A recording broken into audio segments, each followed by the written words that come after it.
I am the Tofu Golem. Please enjoy the video. You begin by making the car update ready.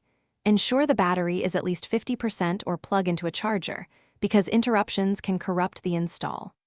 Once done, connect the vehicle to a stable Wi-Fi or a strong hotspot and sign into your In-Control account using the VIN. This lets updates download securely. Make a quick backup of custom settings and note the current software version so you can confirm the update completed successfully and roll back mentally if needed. Now you trigger the download and installation.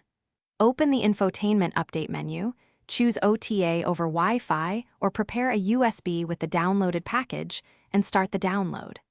During this middle phase, let the system reach a full 100% before initiating install. The unit will reboot multiple times and show progress percentages. Make sure the vehicle remains powered, doors closed, and you don't interrupt the process. This avoids mismatched modules and complete the process by confirming the new software version in settings and walking through core functions, navigation, camera feeds, and phone connectivity. If something behaves oddly, reset personalization preferences, clear infotainment cache, and repair devices. This often resolves mismatches after upgrades. If the update fails or the car won't boot the new image, perform a battery reset, attempt the USB-based installer, and if that doesn't work, contact your dealer for a recovery flash.